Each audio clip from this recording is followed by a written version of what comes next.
Olá, família, como é que vocês estão? Tudo bem?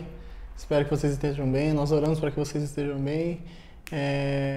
Nós pedimos para que você possa estar se cuidando, né, dessa pandemia, para que tudo ocorra bem nas nossas vidas, certo? Antes de mais nada, como a gente sempre está dizendo aqui, peço que você possa estar se inscrevendo no nosso canal, que você possa curtir o nosso vídeo, compartilhar o nosso vídeo, que você pegue esse link desse vídeo do YouTube, mande no grupo de WhatsApp dos seus amigos, dos seus familiares, para que mais pessoas possam assistir esses vídeos, para que mais pessoas possam conhecer mais da palavra, certo? Então, pegue também o seu caderno, junte aí com a sua família, seu caderno de anotações, sua caneta e vai anotando, porque hoje tem bastante coisa interessante, alguns fatos históricos que são também que vai acrescentar para você mais e mais. Tudo bem? Antes de tudo, vamos estar orando. Senhor, meu Deus e meu Pai, te agradeço por mais esse momento, Deus, te agradeço porque o Senhor é um Deus bondoso, o Senhor é um Deus misericordioso, o Senhor é um Deus gracioso. Deus, que em nome de Jesus, nesse estudo, que nós possamos aprender cada vez mais, que esse estudo possa acrescentar mais nas nossas vidas e que nós possamos a cada dia conhecer mais o Senhor, querer se aproximar mais de Ti, que a Tua Palavra possa ser luz para os nossos caminhos, que a Tua Palavra possa guiar os nossos passos, porque através da Tua Palavra nós não iremos errar. Se nós estivermos firmados sobre a Tua Palavra, nós não iremos cair, nós não iremos errar. É isso que eu te peço, Pai. E já te agradeço em nome de Jesus. Amém. Amém, família? Então, nós estamos nos nossos estudos de Família Neles, nós estamos estudando os milagres de Jesus. Então, nós já estudamos, ontem eu vi os vídeos, tem 18 vídeos lá do Família Nele, 18 milagres nós já estudamos. Então, se você ainda não assistiu, se você perdeu algum, corre lá, assiste lá na nossa playlist lá, tem todos os vídeos, tem todos os nossos estudos lá. Tá o pastor, tá a pastora, tem um vídeo do Rodrigo, tem os meus vídeos lá, então corre lá, assiste, que eu tenho certeza que vai edificar a sua vida, certo? Continuando nossos estudos, hoje nós iremos falar sobre o milagre da cura de um paralítico, lá em Cafarnaum. Então é a cura de um paralítico lá em Cafarnaum. Esse milagre está escrito nos 3 evangelhos sinóticos, que são Mateus, Marcos e Lucas. Então, esses 3 evangelistas escreveram sobre esse milagre. Mas, para o nosso estudo de hoje, eu vou usar o texto que Lucas escreveu, porque ele está um pouco mais detalhado, tem algumas coisas, tem algumas falas que em Mateus e Marcos não tem. Eles são mais sucintos, eles são mais direto ao ponto. Lucas, ele detalha um pouco mais, então é por isso que eu vou me ater mais àquilo que ele disse. Então está lá em Lucas, no capítulo 5, a partir do versículo 17. Então abre lá no Evangelho de Lucas, capítulo 5, a partir do versículo 17. Vamos ler? Diz assim: E aconteceu que, num daqueles dias, Jesus estava ensinando, e achavam-se ali assentados fariseus e mestres da lei, vindo de todas as aldeias da Galiléia, da Judéia e de Jerusalém. E o poder do Senhor estava com ele para curar. Vieram então alguns homens trazendo um paralítico deitado num leito. Eles procuravam levá-lo para dentro e colocá-lo diante de Jesus. E não encontrando uma forma de fazer isso por causa da multidão, subiram ao telhado e por entre as telhas desceram o paralítico no seu leito, deixando-o no meio das pessoas diante de Jesus. Versículo 20 diz assim: Vendo-lhes a fé, Jesus disse ao paralítico: Homem, os seus pecados estão perdoados. E os escribas e fariseus começaram a pensar: Quem é este que diz blasfêmias? Quem pode perdoar pecados a não ser um, que é Deus? Jesus, porém, conhecendo os pensamentos deles, disse-lhes: O que vocês estão pensando em seu coração? O que é mais fácil? Dizer os seus pecados estão perdoados? Ou dizer levante-se e ande? Versículo 24 diz: Mas isto é para que vocês saibam que o Filho do Homem tem autoridade sobre a terra para perdoar pecados. E disse ao paralítico: Eu digo a você, levante-se, pegue o seu leito e vá para casa. E imediatamente ele se levantou diante de todos, e pegando o leito em que até então estava deitado, voltou para casa glorificando a Deus. Todos ficaram muito admirados, davam glória a Deus e cheios de amor, e cheios de temor diziam: hoje vimos coisas extraordinárias. Esse texto, esse milagre é um dos milagres, acho que é um dos milagres mais conhecidos de Jesus também, por essa conversa, esse momento que Jesus tem com os fariseus, então tornou-se muito conhecido. Mas antes da gente entrar exatamente no texto, como a gente sempre está fazendo, vamos olhar o capítulo inteiro antes. No começo do capítulo 5, nós temos 2 milagres que nós já estudamos aqui, no Família Nele. Se você quiser, procura aí na playlist, vai estar na playlist aí, procura e que você vai encontrar lá. O primeiro que está lá no versículo 1, que é a pesca maravilhosa. Fala sobre quando Jesus ele falou para que Pedro pudesse jogar a rede ao mar e pudesse pescar. Então esse milagre nós já estudamos, foi um dos primeiros milagres que nós já estudamos. E depois a cura de um leproso, que também eu acho que foi um dos mais recentes, a cura de um leproso também, nós já estudamos, que Jesus ele pega e diz assim lá no final do versículo 12, diz assim: Senhor, se quiser, pode purificar-me. Então aí Jesus pega e fala assim: quero, fique limpo. Então, ser limpo. Então é uma das frases que eu gosto muito. Jesus ele usa formas bem fáceis e bem rápidas, bem práticas de se fazer um milagre, né? Ele pega e fala: se o senhor quiser, o senhor pode me curar. Ele falou: então tá bom, eu quero. Fique limpo. E na hora o cara ficou limpo. Então é sensacional. Depois vai lá e procura esse estudo lá, porque tá demais esse estudo. E aí entramos nesse milagre que nós vamos estudar hoje. Então o capítulo 5 praticamente só tem 3 milagres que Jesus realiza todo no capítulo 5. Olha que interessante. E aí a gente entra no versículo 17 dizendo assim. O primeiro versículo diz, o versículo 17 diz: E aconteceu que num daqueles dias Jesus estava ensinando e achavam-se ali assentados fariseus e mestres da lei, vindo de todas as aldeias da Galileia, da Judéia e de Jerusalém. Então, em um daqueles dias que Jesus fez a pesca maravilhosa e curou o leproso, num daqueles dias ali aconteceu esse fato aqui, que Jesus estava ensinando, como nós já dissemos nos 2 textos de uns 2 estudos atrás, nós já falamos que Jesus ele era um mestre, e por ele ser um mestre, ele sentava-se com seus discípulos e ensinava. O mestre ele tinha os seus discípulos, e os discípulos queriam aprender o quanto o máximo que eles poderiam tirar do mestre. Então, como Jesus ele era um mestre, ele sempre estava sentado e ensinando aos seus discípulos. Só que nesse dia, num daqueles dias, Jesus ele tinha, e não era só os 12, né? Tinha os 12 e também tinha uma multidão que sempre estava com Jesus, querendo ouvir, querendo ver aquilo que Jesus estava fazendo. Porque, como nós já dissemos aqui várias vezes, Jesus já era bastante famoso naquela região. Então as pessoas com certeza já tinham ouvido falar sobre vários e vários milagres. Provavelmente já tinham escutado sobre essa pesca maravilhosa e sobre a cura desse leproso. Então a multidão corria atrás de Jesus para ver aquilo que Jesus iria fazer e também aproveitava e já escutava. Algumas pessoas iam também para ouvir os ensinamentos de Jesus. Então Jesus estava sempre os 12 e mais um monte de gente. Jesus nunca estava sozinho. Era muito difícil Jesus estar sozinho só com os 12. Sempre tinha mais gente com ele. E dentro dessas pessoas, Jesus tinha uma plateia que era um pouco diferente. Uma plateia que não costumava estar junto com Jesus.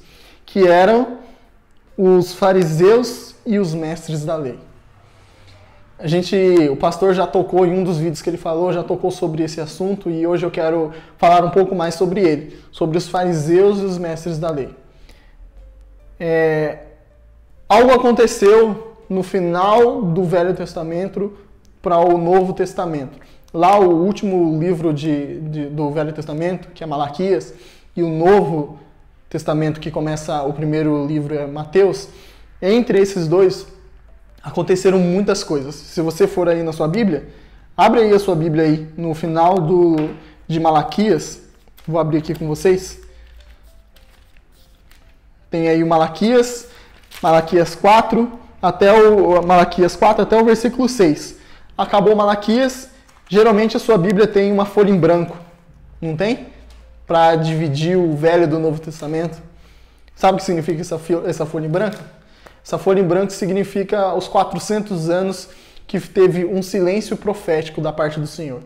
Então foram 400 anos que Deus não entregou profecia nenhuma, não se levantou nenhum profeta para que pudesse falar em nome de Deus durante esses 400 anos. Mas não é porque não houve, não é porque esteve em silêncio, esse tempo de silêncio da parte de Deus, que não aconteceu nada. Muito pelo contrário, aconteceram muitas e muitas coisas. Eu não vou entrar aqui nesse assunto porque a gente vai tomar muito tempo aqui do vídeo e esse não é o objetivo, mas aconteceram várias e várias coisas. Mas eu quero citar uma só, que a gente vai linkar isso para o nosso texto de hoje, para o nosso milagre de hoje, que é sobre a revolta dos Macabeus. Você fala, Bruno, o que é isso? Os Macabeus, liderados por Judas, o Macabeu, por isso que eles eram conhecidos pelos Macabeus, as pessoas que tomaram para si essa luta, essa revolta, eles estavam lutando para que pudesse ter a liberdade religiosa e também liberdade no todo de Israel, da Judéia. Então eles estavam lutando para isso. E depois de vários anos, eles morreram, tudo acabou, veio o Império Romano e começou a dominar ali naquela área. Nesse meio tempo dos Macabeus, surgiram alguns grupos que estavam ali também com essa ideia de preservar a lei mosaica e os costumes judaicos. Então, começou a se levantar ali alguns grupos. Esses grupos são os fariseus, os saduceus, os essênios e os zelotes. Esses 4 grupos. O pastor já falou isso num vídeo, eu quero falar novamente sobre eles.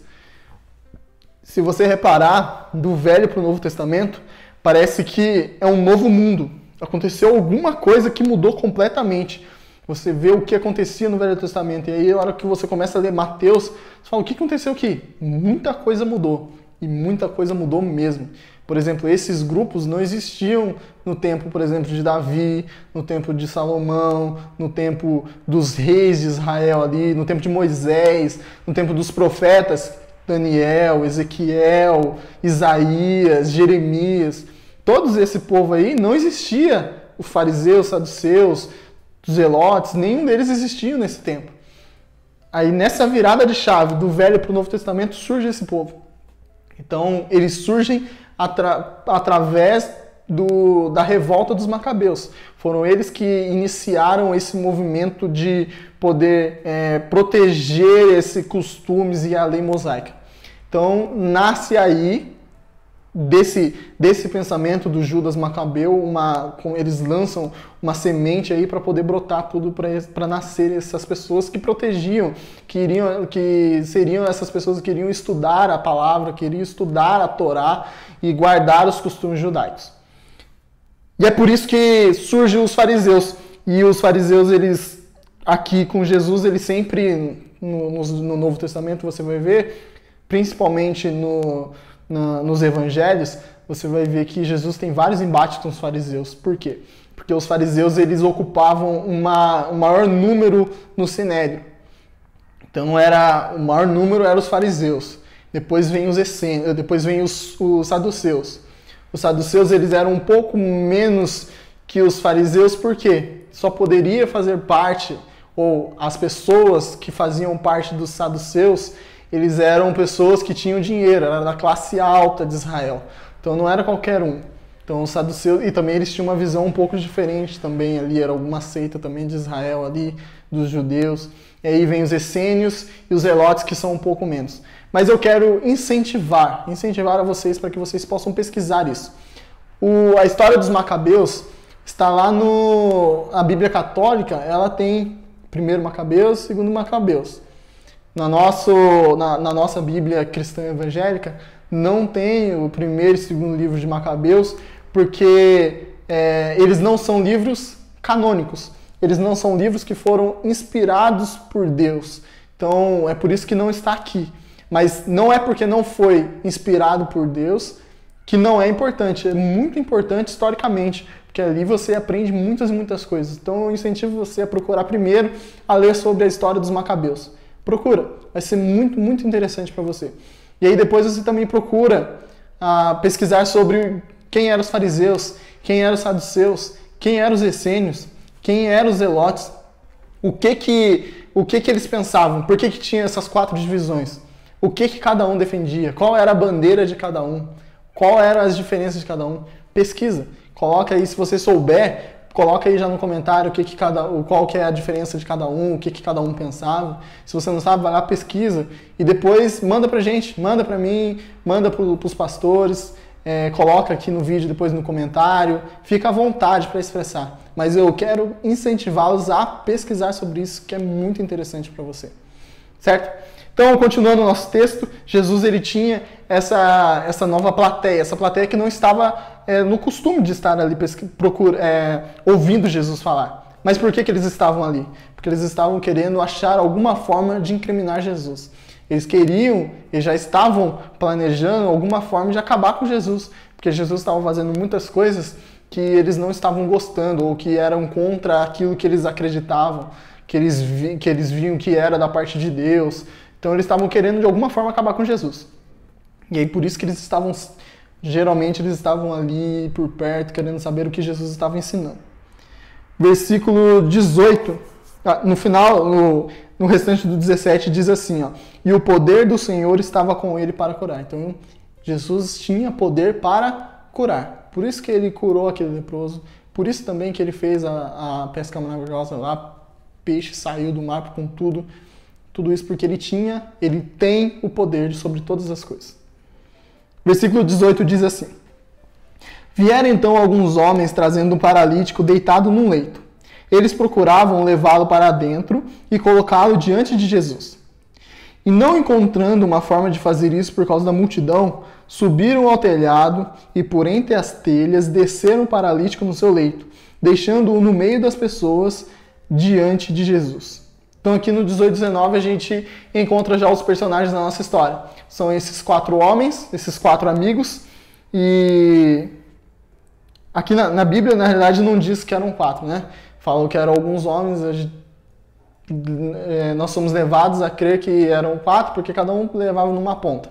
Mas eram alguns homens, nós já temos esse encontro com esse personagem, que são alguns homens, e o personagem principal, que é o paralítico, que ele estava na cama. Eles estavam tentando, de alguma forma, levar esse paralítico até Jesus. Por quê? Porque eles sabiam que Jesus tinha poder para curar. Então, provavelmente, eles já tinham escutado sobre a fama de Jesus, já tinham visto Jesus fazer alguma coisa. Então, eles olharam para aquele amigo dele que estava paralítico e falaram assim, vamos levar você para ele, porque ele pode te curar, ele pode fazer alguma coisa por você. Então, eles estavam tentando chegar perto de Jesus, mas a multidão estava em volta, a multidão estava ali, e era difícil passar com alguém numa cama deitado e levando nas costas alguém dessa forma, porque a multidão estava ali em volta, e estava muito difícil, era um obstáculo para eles. Então o que eles fizeram? Foram para a parte de cima da casa, no segundo andar da casa, e subiram, abriram o telhado e passaram ele lá e colocaram ele no meio de todo mundo na frente de Jesus. Isso aqui nos traz uma lição importantíssima nos dias de hoje. Às vezes nós queremos o nosso milagre, mas nós não queremos lutar por ele. Às vezes nós queremos que Deus faça alguma coisa por nós, mas nós queremos aquilo de mão beijada, aquilo já pronto. Não. Às vezes quando aparece algum obstáculo, você simplesmente para e desiste, não quero mais e volto para casa. Não. Tem que fazer igual esses homens. Pegue, dê um jeito, dê a volta por cima, dê a volta, vá por cima, sobe e faz alguma coisa e chegue perto de Jesus. Não desista daquilo que você quer, daquilo que Jesus pode fazer por você. Não desista, vá até o fim. Arrume alguma forma de chegar perto de Jesus, que eu tenho certeza que Jesus vai fazer alguma coisa, assim como ele fez com esse paralítico. Amém? Continuando o nosso texto, o versículo 20 diz assim, vendo-lhes a fé. Quem viu a fé? Jesus. Jesus viu a fé daqueles homens e disse ao paralítico, homem, os seus pecados estão perdoados. Aqui a gente tem que parar um pouco também e falar sobre isso.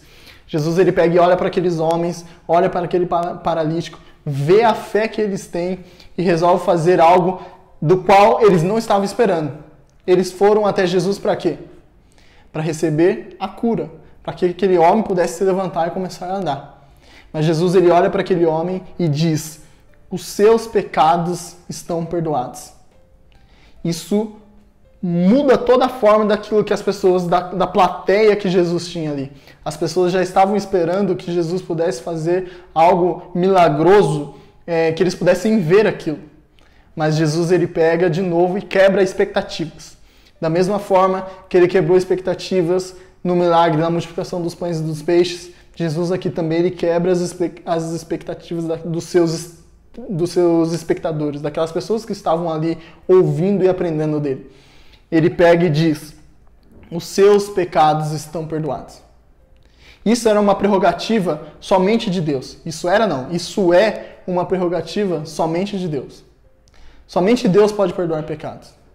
E no momento que Jesus ele faz isso, ele toma essa prerrogativa para ele, aqueles fariseus e mestres da lei que estavam ali para proteger a Torá, estavam ali para poder ensinar o povo, eles eram aqueles que ensinavam o povo, ensinavam a lei de Deus ao povo, ensinavam aquilo que Deus tinha escrito através dos profetas e através de Moisés. Então, eles, a partir do momento que Jesus pega e toma essa prerrogativa, toma esse lugar e diz: os seus pecados estão perdoados, para nós soa até comum e normal nós escutarmos que Jesus perdoa os nossos pecados. Mas naqueles dias, nos dias de Jesus, alguém tomar essa prerrogativa e dizer que poderia perdoar pecados, isso era uma blasfêmia. Tanto é que esses fariseus estavam dizendo no versículo 21, estavam pensando, né? E os escribas e fariseus começaram a pensar: quem é este que diz blasfêmias? Quem pode perdoar pecados a não ser um, que é Deus? Então aqui está a pergunta, aquilo que eles estavam... Imagina a reação da plateia de Jesus, imagina a reação desses fariseus, desses mestres da lei, desses escribas. Imagina a hora que eles escutaram Jesus falando assim: os seus pecados estão perdoados. Imagina como foi a recepção dessas palavras para aqueles homens. Não foi nada alegre, não foi nada legal. E era tudo aquilo que eles queriam. Eles foram buscando exatamente isso. Eles foram atrás de algo que pudesse incriminar Jesus. Então, eles encontraram. De tanto procurar, encontraram. Mas aqui a gente tem outra aplicação para nossas vidas que é extremamente importante. Jesus, ele pode perdoar pecados. Jesus, ele tem poder para perdoar pecados. Às vezes nós pedimos tantas coisas para Deus, nós pedimos tantas coisas para Jesus, mas nós nos esquecemos de algo que é o mais importante de toda a nossa vida cristã. Perdão de pecados. O motivo pelo qual Jesus veio para a Terra, veio aqui, nasceu, viveu, pregou e morreu, sabe para o que foi? Foi para perdoar pecados. Ele morreu pelo meu e pelo seu pecado. Ele veio para que a gente pudesse, hoje, estarmos ligados com Deus. Então, sim, ele veio para curar, ele veio para libertar, ele veio para fazer e acontecer, ele veio para ressuscitar. Mas também ele veio para perdoar pecados. Então, se você precisa pedir perdão pelos seus pecados, pode agora, para o vídeo agora, pede perdão aos seus pecados, porque ele é fiel e justo para nos perdoar. Ele é o nosso advogado que está diante de Deus, está ali sempre em nosso favor. Então, ore a Deus, peça perdão, porque eu tenho certeza que Jesus ele vai te perdoar, porque ele também pode perdoar pecados. Amém? Versículo 22 diz assim: Jesus, porém, conhecendo os pensamentos dele, disse: o que vocês estão pensando em seu coração? Percebe? Aqueles fariseus, eles nem chegaram a falar sobre aquilo. Estavam sempre ali na cabeça deles, no coração deles. Mas Jesus, ele também invade o nosso coração. Ele também conhece os nossos pensamentos. Jesus, ele é poderoso para perdoar pecados e ele também é poderoso para vasculhar os nossos corações. Ele é poderoso para entrar na nossa mente e saber exatamente aquilo que você está pensando. Às vezes nós tentamos enganar a Jesus, né? Nós tentamos enganar a Deus, mas nós não conseguimos enganar a Deus, porque Ele conhece o nosso coração. Ele conhece a real intenção do nosso coração. Então creia, Então creia não. Então entenda que ele pode ler os seus pensamentos. Assim como ele leu os pensamentos daqueles fariseus, ele também leu o seu. 23 diz assim: o que é mais fácil? Dizer os seus pecados estão perdoados ou dizer levante-se e ande? Aqui também é outra lição maravilhosa que Jesus nos dá. Ele pega e fala assim, falar, traduzindo aqui, é mais ou menos isso. Falar, qualquer um pode falar.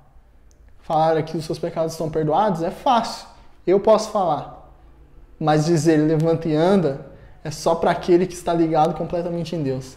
Aí ele olha para esse homem e diz assim, ó, mas é para que vocês saibam que o Filho do Homem tem autoridade sobre a terra para perdoar pecados, disse ao paralítico. Eu digo a você, levante-se, pegue o seu leito e vá para casa. Versículo 25 diz, e imediatamente ele se levantou. O milagre de Jesus na vida daquele homem foi imediato. Jesus ele queria provar para aqueles homens que estavam duvidando em seu coração, dizendo o que Jesus estava querendo dizer com aquilo que ele estava falando. Ele pega e fala assim, ó, o que é mais fácil dizer, os seus pecados estão perdoados, ou dizer para ele levantar e andar? Se a gente parar agora e pensar, fala assim, é bem mais fácil eu pegar e falar para alguém que estão perdoados os seus pecados, porque isso ninguém vai ver. Mas Jesus ele fala assim, mas para provar que o Filho do Homem ele tem poder também para perdoar pecados, levanta e anda. E aquele homem imediatamente levantou e andou. Versículo 25 diz, e imediatamente ele se levantou diante de todos, e pegando o leito em que até então estava deitado, voltou para casa, glorificando a Deus. Todo milagre que Jesus faz nas nossas vidas só serve para uma coisa, glorificar a Deus. Tudo o que acontece na sua vida é para a glória de Deus. Paulo diz, quer comais, quer bebais, ou façais qualquer outra coisa, faça tudo para a glória de Deus. O milagre que Jesus realizou na vida daquele homem, tanto o perdoar de pecados, tanto a cura física daquele homem, que ele se levantou e começou a andar, nos leva a entender que aquilo que Jesus faz nas nossas vidas não é só para nós. É para glorificar o nome do Pai. É para glorificar a Deus. Então, tudo aquilo que Deus fizer na sua vida, glorifique a Deus. Mesmo que você acha que seja algo pequeno, que seja algo que não tem muito valor, glorifique a Deus. Toda a nossa vida tem que ser para a glória de Deus. Amém? Versículo 26 diz, todos ficaram muito admirados, davam glória a Deus e cheios de temor diziam, hoje vimos coisas extraordinárias. Os ensinamentos de Jesus são assim, extraordinários. Como eu disse semana passada e agora eu volto a repetir, Jesus ele é um cara que quebra expectativas. Você vai com algo pronto, pensando já que Jesus vai fazer aquilo, e ele pega e muda toda a história, ele muda a mesa e faz com que nós possamos aprender cada vez mais. Aqueles homens que levaram o paralítico estavam esperando que ele fosse curado. Os fariseus e os mestres da lei estavam esperando que ele fosse cometer alguma blasfêmia. Mas Jesus ele pega e quebra a expectativa de todos. Primeiro, ele perdoa os pecados daquele homem, do qual eles nem esperavam receber aquilo. E outro, ele perdoa o pecado daquele homem, que também já quebra toda a expectativa daquelas pessoas, e é uma das primeiras vezes que Jesus ele fala em público, ele declara em público que ele é o Filho de Deus. Essa prerrogativa de ser chamado Filho de Deus é algo que só Jesus tinha feito, só Jesus poderia fazer, porque ele é verdadeiramente Filho de Deus. Então creia no Filho de Deus. Creia que ele pode perdoar pecados, creia que ele pode te curar, creia que ele pode fazer infinitamente mais tudo aquilo que você pode pensar ou imaginar. Amém? Que Deus te abençoe, que Deus te guarde, que Deus continue abençoando a sua vida e que você possa agora, junto com a sua família, continuar estudando. Procure saber sobre os macabeus, procure saber sobre as seitas, fariseus, saduceus, os essênios e os zelotes. E procure saber mais sobre Jesus, aquele que perdoa pecados. Certo? Que Deus te abençoe em nome de Jesus. Amém.